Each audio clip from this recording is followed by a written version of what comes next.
Le dimanche, à Luanda, des danseurs de tous les horizons se lancent dans un pas de deux sensuel et langoureux. Qu'ils se connaissent ou non, ils se retrouvent autour d'une musique aux airs de zouk, la kizomba, un mot qui veut dire fête en kimbundu, l'une des langues angolaises. À la croisée des rythmes traditionnels et des sons afro-caribéens, la kizomba est le symbole d'un pays métissé et ouvert aux influences venues d'ailleurs. C'est une passada, faire des pas au rythme de la musique. En fait, c'est marcher ensemble.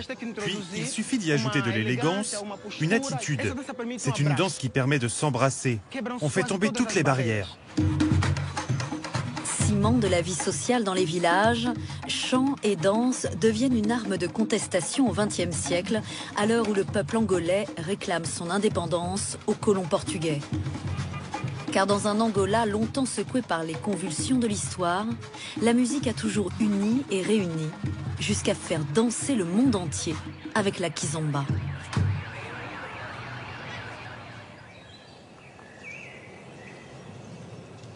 Dans le nord du pays, la province de Malange est habitée par les Mbundu, la deuxième ethnie majoritaire d'Angola. Chez ce peuple de culture orale, les notes des instruments traditionnels bercent la vie quotidienne. Dans le village de Calipto, Manuel Antonio fait perdurer un savoir-faire qui demande patience et virtuosité. Il est l'un des derniers fabricants de marimba, un xylophone dont on trouve des déclinaisons sur tout le continent africain.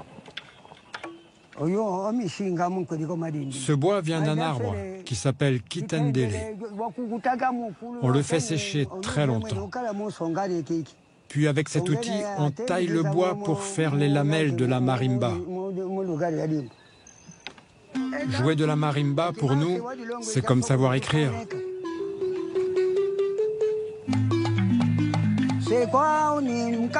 Pour que les danseurs soient inspirés, il faut que je joue avec mon âme.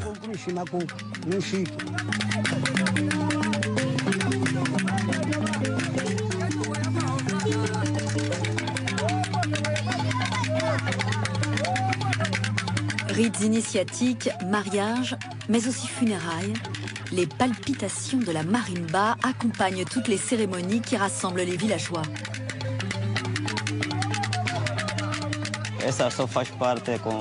C'est la musique de nos ancêtres. Par exemple, il y a les chansons que l'on joue lors des décès. Ce sont des chants qui font sortir les émotions, pour que ceux qui restent puissent penser à autre chose, se distraire en écoutant cette musique. J'aime ces sonorités, je les ressens. Je me sens plus léger, plus heureux. Malgré des siècles de traite négrière et de présence coloniale portugaise, la musique traditionnelle angolaise résiste. Mais elle va prendre une tonalité plus politique au milieu du XXe siècle.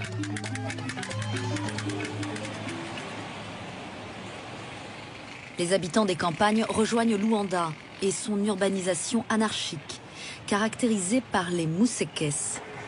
Ces quartiers populaires sont reconnaissables à la terre rouge de leurs rues. Le plus célèbre d'entre eux est le Bairro Operario, surnommé BO par ses habitants. C'est dans les cours de ces maisons que bruissent les désirs d'indépendance de tout un peuple. Les cours des maisons ont une grande importance sociale en Afrique car c'est ici que tout se passe. C'est dans les cours que les gens se réunissent. C'est là qu'on organise les réceptions importantes, comme les repas familiaux. Ici, au lieu de dire que les secrets sont à l'intérieur de la maison, on dit que les secrets se cachent dans la cour, car c'est là que tout se déroule. À la fin des années 40, le musicien Liceu Vieira Dias et son groupe Ngola Ritmos modernisent les rythmes ruraux angolais. Ils créent ainsi le semba, une musique populaire et urbaine. Ça, c'est un rythme de semba, cadencé en 4 temps, joué avec un instrument monocorde.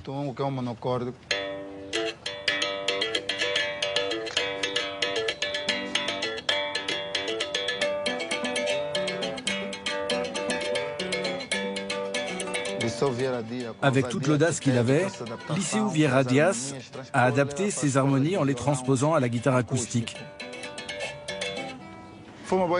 C'était une bonne idée parce qu'on voit que dans la relation musicale, il n'y a pas d'incompatibilité entre le traditionnel et le moderne. La guitare peut se marier avec n'importe lequel de ces instruments d'origine angolaise. Et tout cela produit la véritable musique d'Angola.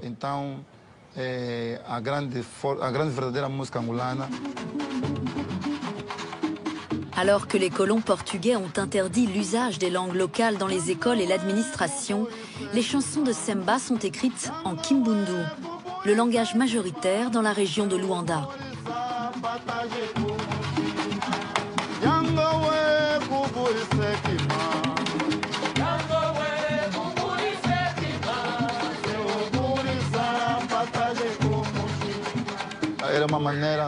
C'était une manière de nous sentir nous-mêmes. Parler notre langue nous faisait nous sentir plus angolais. À l'époque, on devait se soumettre aux ordres des colons qui nous imposaient des choses. Si quelqu'un était pris en train de parler Kimbundu dans un quartier riche de la ville, il était en danger et il pouvait être arrêté pour ça. Les musiciens de Ngola Ritmos distribuent des tracts lors de leurs concerts et animent des cellules clandestines, ce qui vaut à Liceu Vieira Dias et ses collègues d'être emprisonnés pendant plusieurs années. Les paroles de leurs chansons sont autant de messages politiques et de critiques cachées envers le régime colonial. Par exemple, si on parlait d'un fils qui désobéit à sa mère lorsqu'elle lui demande d'effectuer une tâche domestique, tout le monde comprenait qu'il n'était pas vraiment question de ce fils désobéissant.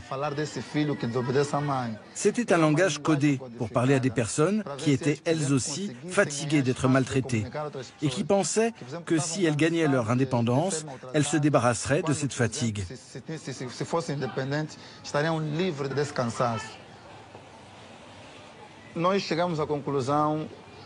Quand on lit un journal, cela peut prendre du temps de comprendre un article ou d'assimiler une information.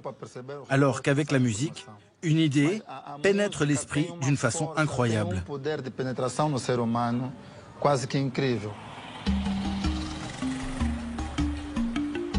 En 1975, l'Angola obtient son indépendance, mais le pays sombre dans une longue guerre civile. À l'heure où les Angolais se déchirent, la musique sert d'exutoire. Dans la capitale épargnée par les combats, le jeune Eduardo Paim compose la bande-son d'une époque en créant la kizomba, une déclinaison festive et légère du semba. Devenu une star, le chanteur vit toujours dans le quartier populaire de Casenda.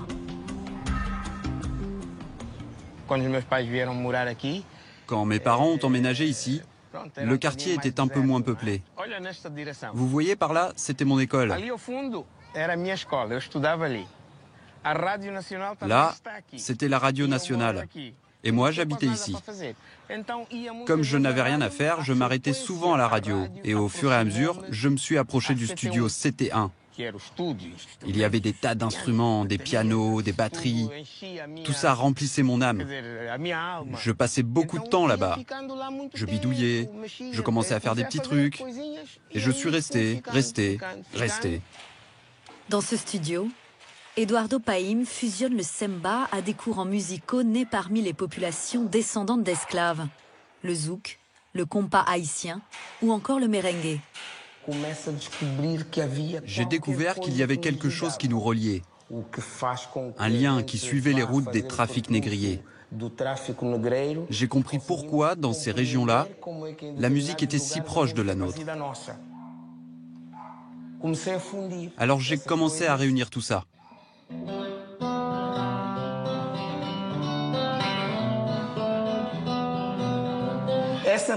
Cette respiration est importante si vous voulez jouer un semba. Mais je peux aussi faire comme ça. Et là, ça donne un peu plus de liberté pour suivre d'autres chemins. La kizomba est plus moderne, plus ouverte. Elle accepte plus facilement les respirations venues d'autres rythmes et d'autres mélodies. On voulait une autre musique, une autre respiration. On voulait plus de liberté et être maître de notre créativité.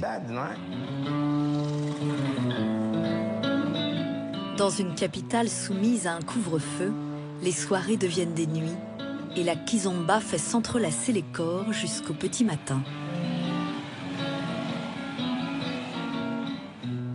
Já cantei para multidões, fui o centro das atenções e nem por isso me dei mal. Desbravei campos e terras, batalhei em muitas guerras e nem assim eu me dei mal. Mas de repente tudo mudou, o durão eu já não sou. Às vezes acontece, a letra foge.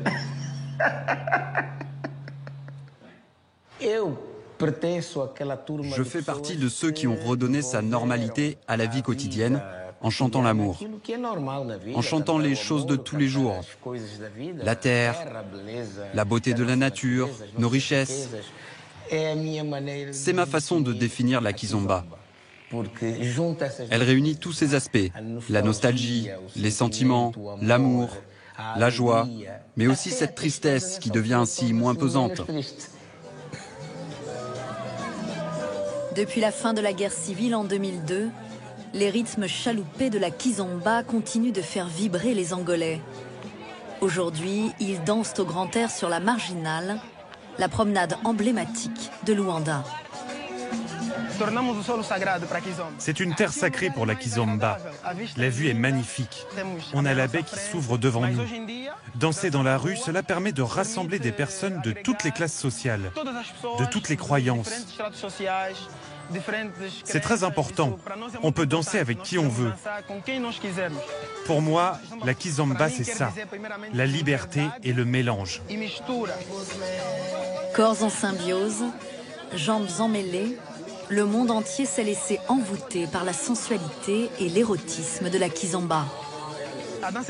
La kizomba est très puissante. C'est donc facile pour les gens de la confondre avec la passion, avec l'amour. Quand on est un bon danseur, on sait faire semblant. On sait donner des sensations aux gens. Alors si on n'est pas sérieux, on peut briser beaucoup de cœurs.